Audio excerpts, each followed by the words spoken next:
I'm gonna go right ahead and say it. Ghost of Tsushima is an incredible, amazing, touching, superb send-off for the PS4. Now, it might not have the deepest story like in The Last of Us Part 2, and it isn't as action-packed as Uncharted 4 or God of War, for example, but when you take it as a whole, Ghost of Tsushima is a gorgeous experience that, at least in my case, will forever be part of me.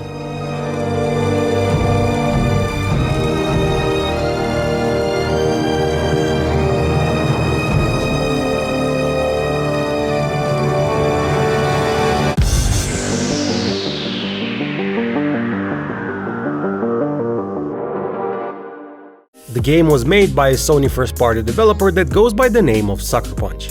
It was famous back in the 2000s for the Sly Cooper games, and later on the PS3, Sucker Punch made the infamous series, which I loved a lot. I played every single one of them, and honestly, I was a bit sad that the series didn't become a hit franchise like other Sony published titles. I mean, all the elements were there, the games were pretty unique in their own rights, they had a great story from my point of view, the twist at the end of Infamous was amazing, and the gameplay was fucking awesome. Okay, so I was disappointed when they changed Cole's voice for Infamous 2, but I still enjoyed it a lot. I mean, what else was I gonna play? This crap? My name is Alex Mercer.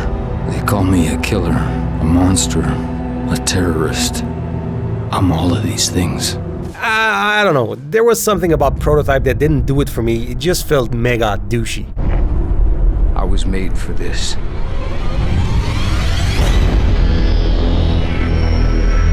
It's horrible, horrible, just horrible. Fast forward to 2014 when Sucker Punch tried to restart the infamous series with Troy Baker as the main character, and again, I really liked this one as well. And if I'm not mistaken, it was kinda the only good superhero-like game out there at the time. Has anyone seen the bat? Come on! Someone must have seen where he went! I said superhero, not a guy in a suit with gadgets. I'm gonna get a lot of shit for what I just said, aren't I? You mad, crazy maniac! You ought to be locked up!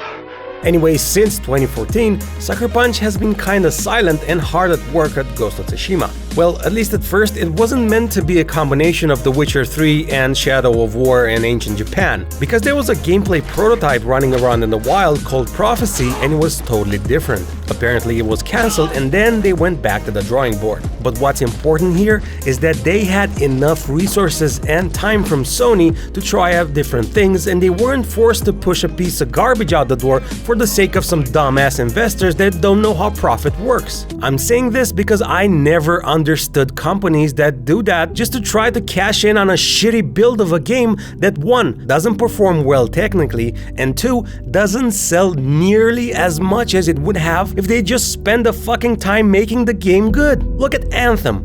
Why did they rush it out the door if it wasn't even complete? It wasn't even a fucking game. Did they make money? No. Did they put another stain on the already most mocked video game company out there? No. Maybe? Shut up! Logic, for fuck's sake. Use it. It's not that hard. Cause when you do, you get gems like Ghost of Tsushima that was worked on for around 6 years, and you get to sell 2.4 million copies in 3 days on just one console. Imagine if this was a third-party title. The art of crystal gazing is in the clearing of the inner eye. Only then can you see.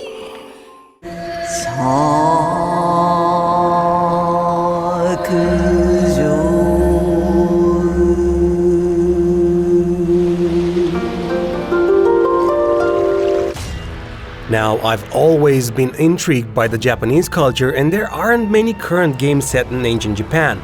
Well, maybe except for Total War, but that's strategy and I really don't like those games, or Nioh or Sekiro, but these are fantasy Souls-like titles, and I prefer Bloodborne anyway when it comes to Souls games. To our point, I totally respect their samurai history, and more than anything, I love their language, dude. To my ears, it's the best sounding language out there. Because there's this sort of a combination of humor and seriousness when they say shit, it just makes me laugh out loud sometimes when I watch old Japanese movies. And there are some good examples of that happening in Seven Samurai, which is a good movie, especially for its time. But if you really want to be amazed at a great plot, you should totally check out Throne of Blood. Can't believe I just said totally. Totally, man. Hey, man. But I digress. Dude, the story and the twists in this movie are fucking amazing. And then there's this scene at the end where they're shooting arrows at this guy that blew my mind in how it was filmed.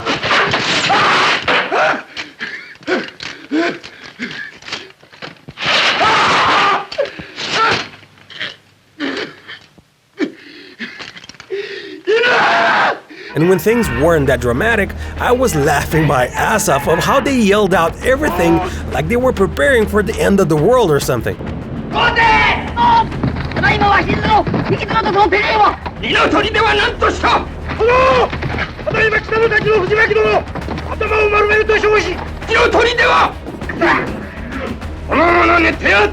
And if you think this is the end of it, just look at how Japanese boy bands play the drums.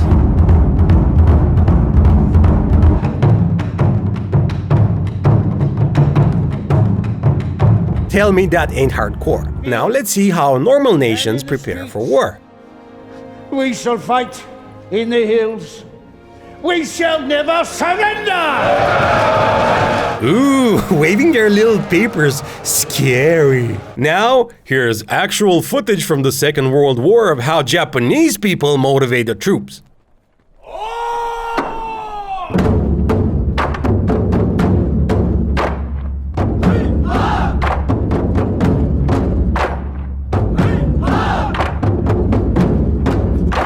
Now, I don't care who you are, but if you were walking down the street and just saw this out of the blue, you would shit your pants.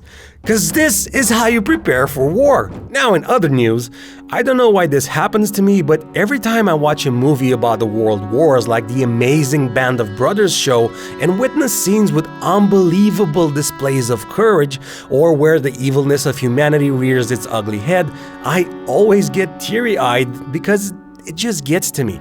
It's something about the purity of those moments that leaves no room for mockery, political agendas, or shitty-ass tweets with selfish opinions upon the matter. And in the beginning of Ghost of Tsushima, where I saw the 300-like scene where the guy was talking about 80 samurai facing thousands of foe and how honor, bravery, and the sense of duty obliges them to go against all odds and meet death honorably on the battlefield, I was a bit touched by that moment. Also, seeing this poor guy riding alone into the bosom of the enemy, asking to fight the most powerful one of them just to break their spirit, I was like, This is gonna be awesome! So you know what happened next, but I was still in a bit of a shock when the other guy basically went Game of Thrones on Sir Samurai What's-His-Face, and basically the Mongol king was all like, You don't fight with honor. No. He did. I simply adore how the game captures the values and morals of the samurai and sublimely portrays them to a 21st century viewership that basically stands around looking at jiggling asses all day long. But for what concerns me, it was a break from all the extremist PC bullshit that exists today. Because from my point of view, it's sad that things like virtue, honor, shame, or duty are now more or less extinct, smoldering in a select few like a dead language that will fade away along with the people who speak it. And now, before I end my useless view on the matter, I just want to ask you this. In 100, 300, let's say 500 years from now, what do you think will endure the test of time?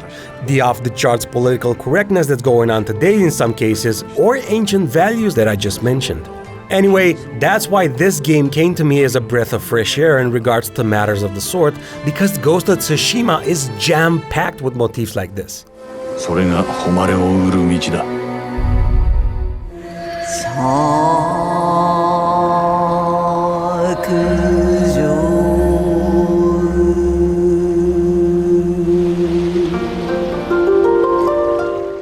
Like I was saying in the intro, the story isn't as complex and meaningful like in The Last of Us Part 2, but that doesn't necessarily cheapen the narrative.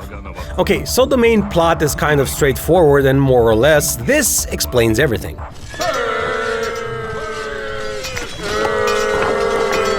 Hey! Hey, hey! Hey, what the hell you doing? Mongolian? What the hell Mongolian doing here? You Mongolian! Get out of here! You Mongolian! But in between, there are some plot twists which were more than welcome. Like Ryuzo's betrayal, for example, that honestly came as a surprise to me. Partly because I'm not that smart as a human being to see things coming from a mile away, and partly because his character wasn't portrayed as being one-sided like Patches the Hyena from the Soul series, for example. Oh, this cannot be. Even though he turns out to be scum in the end, he did it because he thought it was best for his people, all the while being conflicted at every turn. And I gotta say, I love it when a character is multifaceted like that, because that bears the mark of a great story. Like Bill from The Last of Us, for example, which I talked about in our first video on this channel. Also, the Tales of Tsushima are really nice because they make up the lack in variety the main story has to offer. I see them as being more than side stories because to a certain extent, they are connected to the main narrative. You do recruit every character within these tales, and by finding out more about them, you get more immersed into the world of the game. Well, that's one way at least, because if you played it, you know that when you set your mind to go do a quest or whatever, on the way you get hijacked by a million other micro-objectives, like shrines, the Quidditch bird, the foxes, the bards and their mythic quest with kick-ass rewards, and so on. In short, wherever you go, there's always something new and shiny in the way, and that means that the world is packed with cool things to do, as opposed to just being large and empty. But my favorite aspect from the game, and I'm sure it's yours as well, is the addictiveness that comes from the amazing combat Sucker Punch managed to absolutely nail. There wasn't one fight or standoff during my gameplay where I went, "Oh, this is boring, man. I had enough of chopping people to bits, man. It's like, get over yourself, man." There was always an upgrade, always some sort of new technique, and the combat kept on evolving and evolving.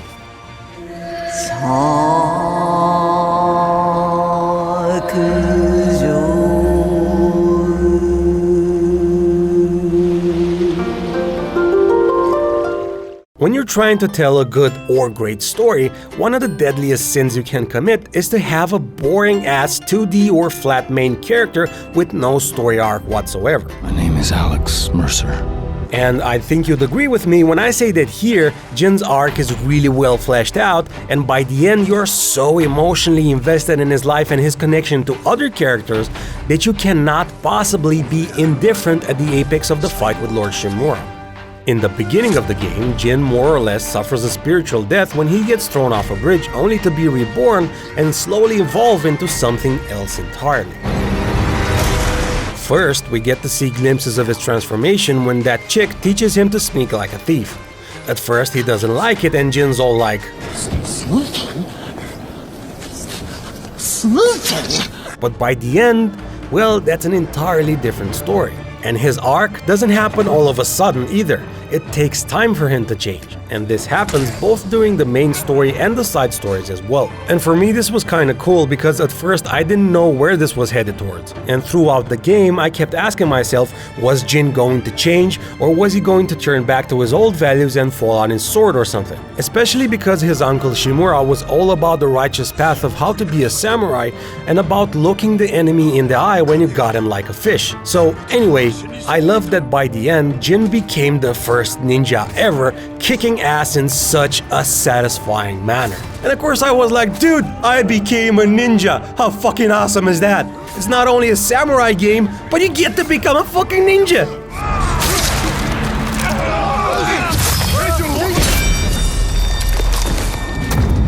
So, Jin's journey during the story culminates at the end as expected.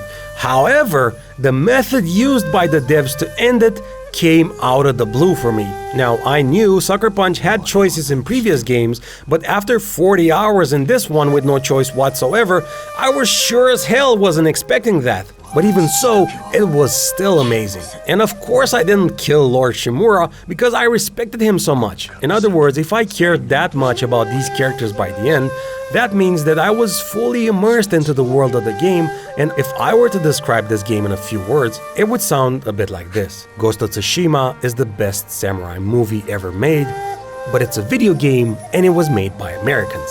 Anyway, the ending was so perfect from my point of view. The chills I got when Jin was walking away heroically, I mean amazing. Sucker Punch, well done, well fucking done. Damn, that was a great send-off for the PS4, wasn't it? Okay, see you in the next one. I'm off. Bye.